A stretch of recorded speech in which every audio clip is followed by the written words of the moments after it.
مجید نظامی کی زندگی، خدمات اور جدوجہد کی ایک طویل داستان ہے جو ان کے مقالوں، اداریوں اور تقریروں میں موجود ہے۔ میرے لیے اس داستان کے دو پہلو بہت اہم ہیں۔ اول یہ نظریہ پاکستان کا تحفظ، اور میں شروع سے یہی نوائے وقت کی پالیسی کا بنیادی ستون تھا، لیکن انہوں نے صرف اس پر اکتفا نہیں کیا بلکہ کئی اداروں کی بنیاد رکھی یا سرپرستی کی جو اس مقصد کو آگے بڑھا سکیں۔ ان میں نظریہ پاکستان ٹرسٹ، کارکنان تحریک پاکستان، ایوان اقبال، ایوان قائد اعظم جیسے اہم ادارے شامل ہیں۔ دوسرا اہم نقطہ ان کی زندگی کا صحافتی میدان میں آزادی صحافت کے علم بردار رہے، اور ہمیں حمید نظامی مرحوم کے اس اصولی موقف کی مکمل پاسداری کی کہ ظالم حاکم کے سامنے کلمہ حق کہنا اصلی جہاد ہے۔ اس جدوجہد کی انہوں نے قیمت بھی ادا کی، اور پہلا ہارٹ اٹیک انہیں 1991 میں، پھر دوسرا چند سال بعد، تیسرا غالباً 2008 میں۔ صحت کے ان مسائل کے باوجود نہ ان کی رفتار میں کمی آئی اور نہ ان کے جذبے میں۔ مجھے فخر ہے کہ میری اور مجید نظامی کی دوستی 1944 میں اس وقت شروع ہوئی جب ہم دونوں نے اسلامی کالج میں داخلہ لیا۔ وقت کے ساتھ ساتھ یہ دوستی رفاقت میں تبدیل ہوتی گئی اور 70 سال تک بڑی مضبوطی سے قائم رہی۔ خدا نے ہمیشہ جنت میں رکھے، کیونکہ بڑی مشکل سے پیدا ہوتا ہے چمن میں دیدہ ور پیدا۔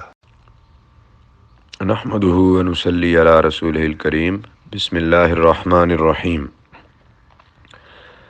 آج ایوان کارکنان تحریک پاکستان میں نظریہ پاکستان ٹرسٹ اور تحریک پاکستان ورکرز ٹرسٹ کے زیر انتظام راہبر پاکستان آبرو صحافت ڈاکٹر مجید نظامی رحمۃ اللہ علیہ کے 93ویں یوم ولادت کے موقع پر یوم مجید نظامی رحمۃ اللہ علیہ کا انعقاد کیا جا رہا ہے۔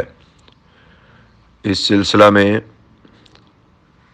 آستانہ عالیہ شرک پور شریف کے خادم ہونے کی حیثیت سے میں میاں ولید احمد شرک پوری عرض کرنا چاہتا ہوں کہ جناب مجید نظامی صاحب رحمۃ اللہ علیہ کی حیات پر اگر نظر دوڑائی جائے تو آپ کا ہر لمحہ دین مصطفیٰ صلی اللہ علیہ وآلہ وسلم کی حقانیت واضح کرنے پر گزرا، اور آپ نے عملی طور پر ایک پکے سچے مسلمان ہونے کا حق ادا کیا۔ پاکستان کے اندر جتنے بھی مشکل حالات آئے، آپ نے حق کا پرچم بلند کیا اور ملک خداداد پاکستان جو لا الہ الا اللہ محمد الرسول اللہ کے نعرے پر وجود میں آیا تھا، اس کی ترقی، اس کی بہبود کے لیے ہر لمحہ آپ نے وقف کر رکھا تھا، اور اپنی بے باک صحافت کے ذریعے آپ نے وقت کے حکمرانوں کو ہر وقت للکارا۔ جب بھی کسی حکمران نے اسلام اور پاکستان کے مفاد کے خلاف کام کرنے کی کوشش کی تو آپ نے حق کا پرچم بلند کیا اور اپنی بے باک صحافت کے ذریعے حکمرانوں کی اصلاح فرمائی۔ پاکستان سے محبت آپ کا شعار تھا، اور یہی وجہ تھی کہ آپ ایوان کارکنان تحریک پاکستان کی سرپرستی فرماتے تھے اور یہاں ہونے والی تمام تقریبات کی خود نگرانی فرماتے تھے۔ آپ کی اس دنیا سے رخصت ہو جانے سے ایک بہت بڑا خلا پیدا ہو گیا ہے جو میں سمجھتا ہوں کہ آج تک پورا نہیں ہو سکا۔ بہرحال ہمیں آپ کی تقلید کرنے کی ضرورت ہے کہ جس انداز میں آپ اسلام اور پاکستان کی خدمت کر رہے تھے، ہر مسلمان کو چاہیے کہ وہ آپ کی حیات و تعلیمات کا مطالعہ کرے اور آپ کے نقش قدم پر چلتے ہوئے اس ملک خداداد پاکستان کی خدمت کرے، تاکہ ہم اس ملک کو صحیح طور پر اسلامی فلاحی مملکت بنا سکیں۔ اللہ وحدہ لا شریک سے دعا ہے کہ آپ کے درجات میں اللہ کریم مزید بلندی عطا فرمائے۔ اولیاء کاملین سے آپ خصوصی محبت رکھتے تھے، اس سلسلہ میں آستانہ عالیہ شرک پور شریف سے آپ کو خصوصی عقیدت تھی۔ حضور والد گرامی حضرت میاں خلیل احمد صاحب شرک پوری نقشبندی مجدی رحمۃ اللہ علیہ اور دادا جان حضور فخر المشائخ حضرت میاں جمیل احمد صاحب شرک پوری نقشبندی مجدی رحمۃ اللہ علیہ کے ساتھ آپ کا ایک خاص نسبت اور محبت کا تعلق تھا۔ اللہ وحدہ لا شریک اس محبت کو قائم و دائم رکھے اور اللہ کریم اولیاء کی محبت کے وسیلے سے آپ کی بخشش فرمائے اور آپ کے درجات میں مزید بلندی عطا فرمائے، اور ہم سب کو آپ کے نقش قدم پر چلتے ہوئے ملک خداداد پاکستان کی خدمت کی توفیق عطا فرمائے۔ وما علینا الا البلاغ المبین۔ السلام علیکم۔ سامعین محترم، نظریاتی سمندروں کے جغرافیائی کنارے نہیں ہوتے۔ سبز گنبد سے سبز پرچم تک کا سفر ہم نے 1400 برس میں طے کیا ہے۔ پاکستان دو قومی نظریے کی بنیاد پر معرض وجود میں آیا۔ دو قومی نظریے کے خالق مصور پاکستان حضرت علامہ اقبال نے یہ نظریہ پیش کر کے بر صغیر کی جغرافیائی حدود میں ایک نئے اسلامی مملکت کے اضافے کا عندیہ دیا۔ یہ خوش بختی تھی بر صغیر کے مسلمانوں کی کہ انہیں قائد اعظم محمد علی جناح جیسا صاحب نظر رہبر مل گیا۔ مگر سامعین محترم، پاکستان کے قیام کے بعد پاکستان کے نظریاتی دشمن پاکستان کی سرحدوں پر پے در پے حملے کرنے لگے۔ اس کی نظریاتی سرحدوں کو کمزور سے کمزور کرنے کے لیے دن رات شب خون مارنے لگے۔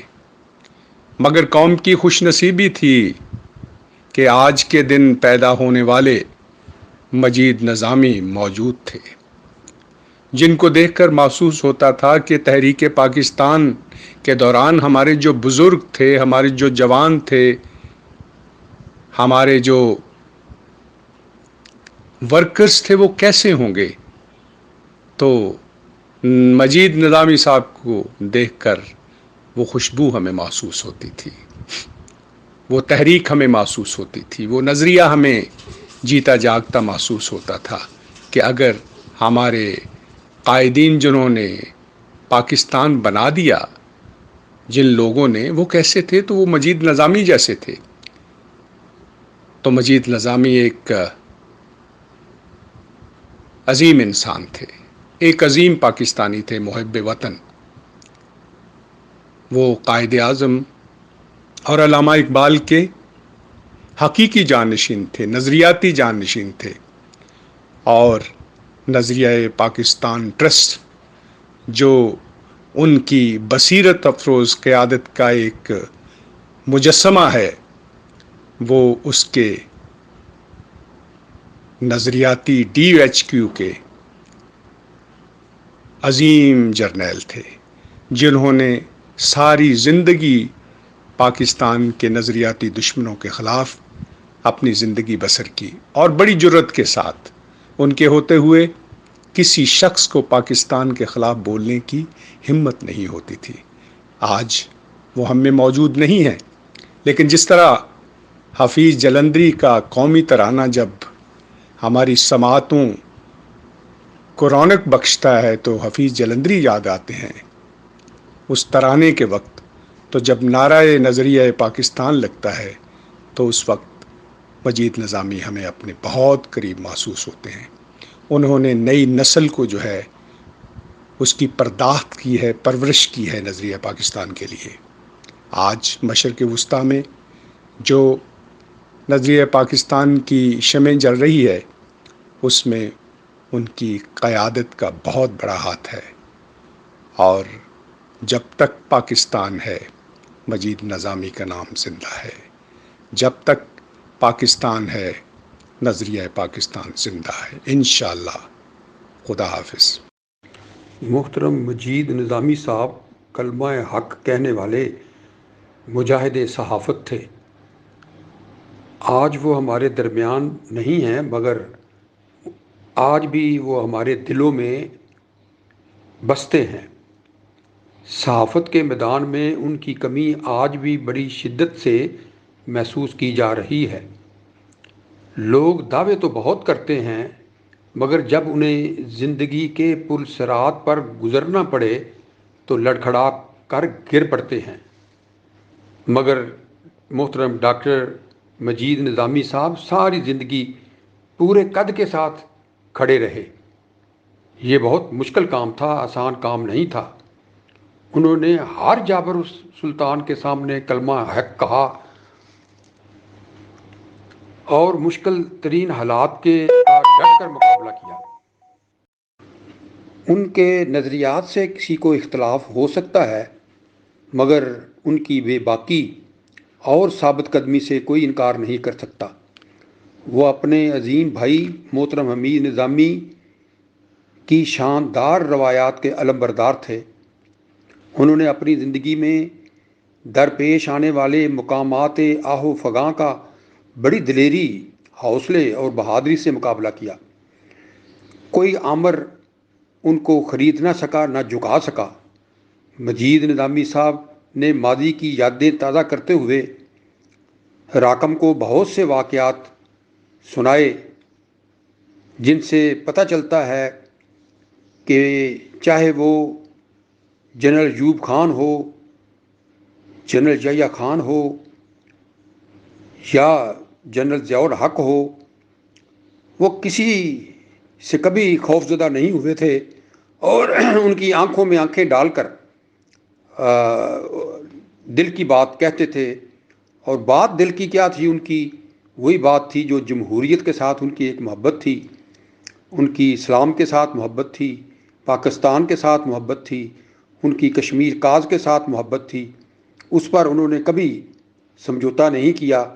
محترم مجید نظامی صاحب نے نوائے وقت کو ایک دبستان اور یونیورسٹی بنا دیا تھا، جس نے پاکستان کے لاکھوں قارئین کی نظریاتی تربیت کی، نیز رپورٹروں اور کالم نگاروں کی ایک کھیپ تیار ہوئی جو پاکستان کے دوسرے اخبارات میں صحافتی فرائض انجام دیتے رہے۔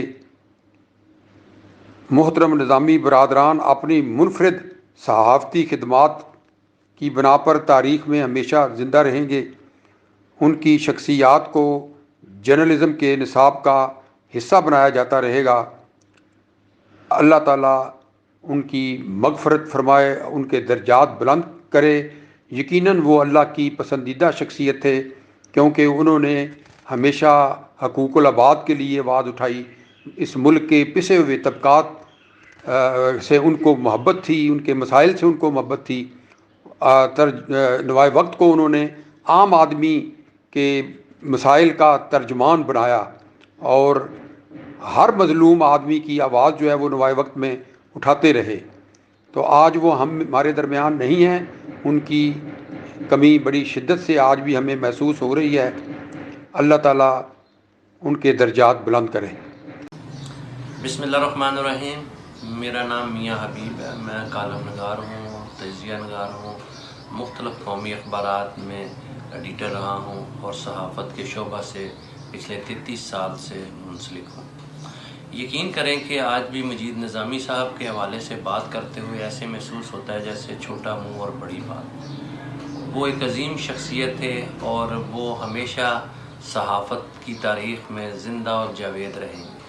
ان کو بچھڑے 3 سال ہو گئے ہیں، لیکن آج بھی ان کے نظریات جو ہیں وہ ہمارے دلوں میں اسی طرح سے براجمان ہیں، اور انہوں نے ہمیشہ قوم کی رہنمائی کی، یہاں تک کہ انہوں نے حکمرانوں کو سیدھا راستہ دکھایا، اور خاص کر کے بھارت کے حوالے سے، مسئلہ کشمیر کے حوالے سے، افغانستان کے حوالے سے، ایٹمی دھماکوں کے حوالے سے اور ڈیموں کی تعمیر کے حوالے سے جب بھی کہیں ضرورت پیش آئی تو انہوں نے پاکستان اور پاکستانیت کے حوالے سے اپنا موقف پیش کیا، اور وقت نے ثابت کیا کہ ان کا موقف ہمیشہ درست ثابت ہوا۔ وہ آج بھی نظریاتی طور پر ہم میں موجود ہیں، اور ہم یہ سمجھتے ہیں کہ مجید نظامی صاحب کی صحافت جو ہے وہ ہمارے لیے مشعل راہ ہے۔ السلام علیکم، میں طیبہ ضیاء 22 سال سے نوائے وقت سے منسلک ہوں۔ آبرو صحافت محترم مجید نظامی صاحب کی کوئی جگہ نہیں لے سکا، نہ لے سکے گا۔ نظریہ پاکستان کے محافظ تھے، مجاہد تھے۔ آپ کے چلے جانے کے بعد نظریہ پاکستان منتشر ہو رہا ہے، نئی نسل کنفیوز ہو رہی ہے، کوئی رہبر نہیں مل رہا، کوئی استاد نہیں مل رہا، اور صحافت بھی بکھر گئی۔ بلکہ صحافت اور خاص طور پہ پرنٹ میڈیا کا تو بیڑا غرق ہو گیا۔ اتنا زوال آیا ہے میڈیا میں بھی، اور نظریہ پاکستان کی سوچ میں، اور اوورآل پورے ملک میں، کہ صاف پتہ چلتا ہے کہ ایک شخص چلا گیا، ہم سب کو یتیم کر گیا۔ محترم مجید نظامی کا خلا کبھی پر نہیں ہوا، نہ ہو سکے گا۔ اللہ انہیں کروڑ کروڑ جنت الفردوس میں اعلیٰ مقام عطا فرمائے، اور ہم جیسے جو لوگ ہیں وہ ان کا ہراول دستہ بن کر نظریہ پاکستان کے حفاظت کرتے رہیں، آمین۔ جاویداں چہرے، آج ایک انتہائی جاویداں چہرہ ان کی پیدائش کا دن ہے۔ آج کے دن اللہ تعالیٰ نے کسی خاص مقصد کے لیے آپ کو چنا۔ ایک عظیم لیڈرشپ، صحافی، بہترین منتظم، سخت محنت و لگن کا پیکر، دیانت، ذہانت، امانت اور شرافت میں یکتا، اصول پسند، اتنے بکرات کی طرح تصنع و بناوٹ سے بالکل پاک، اپنے ساتھیوں کی عزت و احترام کا انتہائی خیال رکھتے۔ لیکن ان کے چند ارشادات مجھے ہمیشہ یاد رہیں گے۔ پاکستان کے جو حالات ہیں ان کے مطابق میں دیکھتے ہوئے حیران رہتی ہوں کہ جنرل ضیاء الحق صدر پاکستان سے آپ نے پوچھا کہ نظامی صاحب، صحافی تو جا رہے ہیں، آپ ہمارے ساتھ بھارت جائیں گے؟ آپ نے فرمایا کہ جنرل صاحب، کیا آپ ٹینک پر بیٹھ کر جا رہے ہیں؟ تو میں جانے کے لیے تیار ہوں۔ یہ حیرت کی بات کہ آپ ہمیشہ یہ کہتے تھے کہ تیسری جنگ پاکستان کی پانی کے لیے لڑی جائے گی، تو جب پانی وہ روک لیں گے، جب ڈیم کشمیر میں وہ 70 بنا چکے ہیں، تو خدا کے لیے مجھے ہی بم سے باندھ کر بھارت کے ان ڈینکوں پر پھینک دو تاکہ وہ تباہ ہو جائیں۔ میں پاکستان کو ایتھوپیا نہیں بننے دوں گا۔ جب اگلی جنگ ہی پانی پر ہونی ہے تو کیوں نہیں دھیان رکھتے؟ تیسرا، آپ ہمیشہ بہاریوں کی مدد کرتے، ایک فنڈ جو ہمیشہ چلتا رہتا۔ آپ فرماتے تھے کہ جب تک بنگلہ دیش سے ہماری یکجہتی نہ ہو جائے، جب تک ہمارا اتنا ہی پیار نہ ہو جائے، میں ان بہاری جو ٹینٹوں میں بیٹھی ہیں میں ان کو تنہا نہیں چھوڑ سکتا۔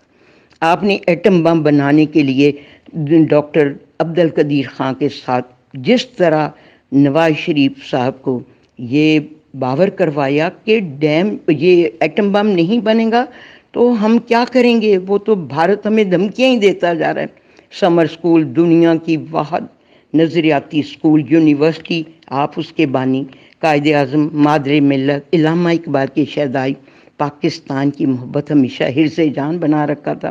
کوئی بھی مظلوم آپ کے دفتر پہنچ جاتا یا فون پہ بات کرتا، آپ ہمیشہ اس کی داد رسی کرتے، اللہ تعالیٰ آپ کو بہت بہت درجے اعلیٰ درجے عطا فرمائے. ہمیشہ آپ کا یہ نعرہ ہمارے ساتھی پاکستان زندہ باد. خدا حافظ. بسم اللہ الرحمن الرحیم. محترم مجاہد نظامی رحمۃ اللہ علیہ مرحوم اپنی ذات میں ایک انجمن اور ادارہ ساز شخصیت تھے. آپ نے ہمیشہ اصولوں پر مبنی صحافت کی. آپ نے قلم کی حرمت اور لفظ کے تقدس کو ہمیشہ سربلند کیا. آپ نظریہ پاکستان اور دو قومی نظریہ کے سب سے بڑے علم بردار تھے. آپ کی زندگی نظریہ پاکستان کے تحفظ کے لیے وقف تھی. آپ نے ہمیشہ جابر سلطانوں کے روبرو کلمہ حق بلند کیا. آپ نے کبھی کسی فوجی آمر یا سول حکمران کے دبدبہ کو تسلیم نہیں کیا. قلم کی حرمت پر انہوں نے کبھی کسی حال میں سمجھوتا نہ کیا، چاہے آپ کو کتنا بھی مالی نقصان برداشت کیوں نہ کرنا پڑے. آپ ہماری قومی تاریخ کا ایسا روشن باب تھے اور ہیں جو ہمیشہ تا قیامت روشن رہے گا. آپ سچے عاشق رسول تھے. آپ قائد اعظم محمد علی جناح اور علامہ محمد اقبال کے سچے پیروکار تھے. آپ اخبار نوائے وقت کے معمار اور نوائے وقت گروپ آف پبلیکیشن کے زیر ادارت پاکستان کے بنیادی مفادات کے تحفظ میں قابل فخر کردار تھے. آپ نے نظریہ پاکستان ٹرسٹ اور آپ کے وضع کردہ رہنما اصولوں پر کاربند رہتے ہوئے وطن عزیز کو قائد اعظم محمد علی جناح اور علامہ محمد اقبال کا پاکستان بنانے کی جدوجہد میں ہمیشہ نمایاں رہے. اللہ تعالیٰ آپ پر ہمیشہ اپنی رحمتیں رکھے. آمین ثم آمین.